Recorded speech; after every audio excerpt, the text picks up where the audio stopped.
हिंदू धर्म में श्राद्ध पक्ष की एकादशी को बहुत ही खास माना गया है। ये एकादशी आश्विन मास के कृष्ण पक्ष में आती है, जिसे इंदिरा एकादशी के नाम से जाना जाता है। इस एकादशी के दिन व्रत और पूजा करने से इसका फल पितरों को भी मिलता है, जिससे उन्हें मोक्ष की प्राप्ति होती है। यदि आप भी अपने पितरों का आशीर्वाद पाना चाहते हैं, यदि आप भी चाहते हैं आपके पितरों को मोक्ष मिले और आपके घर में सदा सुख समृद्धि का वास हो, तो इस बार इंदिरा एकादशी के दिन कुछ काम अवश्य करें। जैसे कि इस दिन आप अपनी सामर्थ्य के अनुसार निर्धन गरीब व्यक्तियों को जरूरत का सामान उन्हें दें, या किसी ब्राह्मण को अपने घर पर आमंत्रित करके उन्हें भोजन कराएं। इस दिन पितरों के निमित्त जो भी तर्पण आदि कार्य है वो दोपहर के समय करना शुभ माना जाता है। इंदिरा एकादशी का व्रत है, तो व्रत रखने के बाद उसका सारा पुण्य यदि अपने पितरों को अर्पण कर दिया जाए तो पितर न केवल तृप्त होते हैं, बल्कि भगवान श्री विष्णु के वैकुंठ धाम को जाते हैं। और पितरों की कृपा से कभी घर में परिवार में कोई परेशानी नहीं आती, कोई दुख नहीं आता। जो भी ग्रह बाधाएं होती हैं वो भी दूर हो जाती हैं।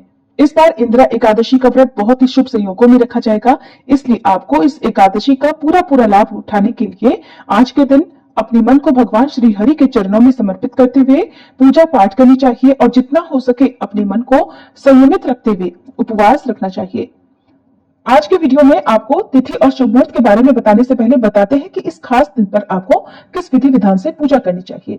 एकादशी के दिन सबसे पहले आप शुभ मुहूर्त में उठें, स्नान करें और पूजा शुरू करें।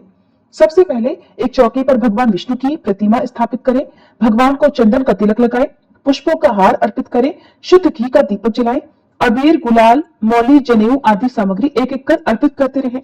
अपनी इच्छा अनुसार भगवान को भोग लगाएं और भोग में तुलसी के पत्ते जरूर डालें। अंत में हाथ में पुष्प लेकर व्रत की कथा पढ़िए सुने। इस दिन श्री विष्णु सहस्त्र नाम का पाठ पढ़ना या सुनना बहुत ही शुभ रहता है। जो लोग समय के अभाव के कारण श्री विष्णु सहस्त्र नाम न पढ़ पाए, उन्हें राम नाम का 108 बार जाप करना चाहिए, क्योंकि पद्म पुराण में वर्णन मिलता है। महादेव जी ने देवी पार्वती से कहा, जो कि स्वयं श्री विष्णु सहस्त्र नाम का पाठ करने के बाद ही भोजन ग्रहण किया करती थी, तो एक दिन जब महादेव जी ने उनसे भोजन ग्रहण करने के लिए कहा तो उन्होंने कहा कि मैं तो श्री विष्णु सहस्त्र नाम का पाठ पढ़ने के बाद ही भोजन ग्रहण करूंगी और उसमें अभी समय है। तब महादेव जी ने उनसे कहा कि आप एक काम कीजिए, आप भगवान श्री राम के नाम का जप कीजिए। यदि आप ऐसा करती हैं तो आपको श्री विष्णु सहस्त्र नाम का पाठ पढ़ने के बराबर ही पुण्य की प्राप्ति होगी। इसलिए इस दिन भक्तों को भगवान श्री राम के नाम का भी जाप करना चाहिए। जाप आप अपनी सामर्थ्य के अनुसार, अपनी श्रद्धा के अनुसार, अपने समय के अनुसार कितनी भी संख्या में कर सकते हैं। पूजा करने के साथ ही मंदिर में कुछ दक्षिणा चढ़ाएं और आरती करें। दिन भर उपवास करें, रात को सोए नहीं, भजन कीर्तन करें। अगले दिन सुबह व्रत का पारणा करने के बाद स्वयं भोजन ग्रहण करें। इस तरह व्यक्ति पूरे विधि विधान से इंदिरा एकादशी का व्रत यदि करता है तो उसके जीवन में सुख शांति बनी रहती है और इस व्रत के प्रभाव से पितरों की आत्मा को भी शांति मिलती है। इस बार आश्विन महीने के कृष्ण पक्ष की एकादशी तिथि शुरू होगी 27 सितंबर शुक्रवार को दोपहर 1:21 से और समाप्त होगी 28 सितंबर शनिवार को दोपहर 2:50 पर।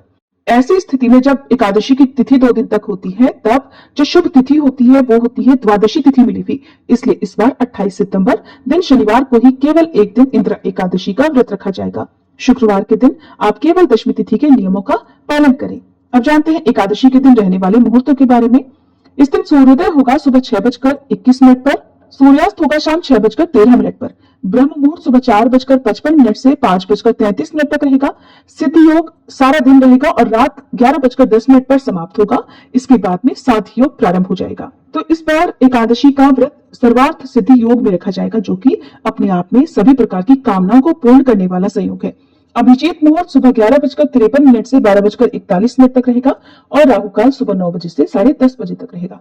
कोशिश करें कि सुबह की पूजा आप राहुकाल का समय शुरू होने से पहले कर लें। द्वादशी तिथि शुरू होगी 28 सितंबर शनिवार दोपहर 2:51 से और 29 सितंबर रविवार दोपहर 4:47 पर तिथि समाप्त होगी। 29 सितंबर रविवार को यानी व्रत पारणा के दिन सूर्योदय सुबह 6:21 पर होगा, सूर्यास्त शाम 6:12 पर। ब्रह्म मुहूर्त सुबह 4:45 से 5:33 तक रहेगा। इस दिन आप सुबह की पूजा ब्रह्म मुहूर्त में कर सकते हैं। साथ योग सारा दिन रहेगा। अभिजीत मुहूर्त सुबह 11:53 से 12:40 तक रहेगा। इस मुहूर्त में भी आप दान दे सकते हैं। राहु काल दोपहर 4:30 से शाम 6 बजे तक रहेगा। हरिवासर का समय 28 सितंबर शनिवार को रात 8 बजे तक समाप्त हो जाएगा। हरिवासर द्वादशी तिथि लगते ही शुरू होता है। व्रत का पारणा किया जाएगा 29 सितंबर रविवार को सुबह 6:21 से 9:05 के बीच में, क्योंकि द्वादशी तिथि के दिन व्रत पारण करने से पहले तुलसी जी की पूजा करके तुलसी जी के पौधे में जल दिया जाता है। तो ऐसे में रविवार का दिन होने के कारण अब आपके मन में ये प्रश्न होगा कि जल अर्पण करें या ना करें। तो देखिए, एकादशी का व्रत शनिवार को है। अगर ऐसे में एकादशी और द्वादशी 2 दिन तक तुलसी जी में जल अर्पण नहीं किया जाएगा तो तुलसी जी सूख जाएंगी, मुरझा जाएंगी। इसलिए आप द्वादशी तिथि यानी कि रविवार के दिन तुलसी जी के पौधे में जल अर्पित कर सकते हैं। साथ ही माता से आप क्षमा याचना कर सकते हैं। तुलसी माता की मंत्रों का यानी ओम सुभद्राय नमः, ओम श्री तुलसी नमः, इस मंत्र का जाप करते हुए तुलसी जी में जल चढ़ा सकते हैं।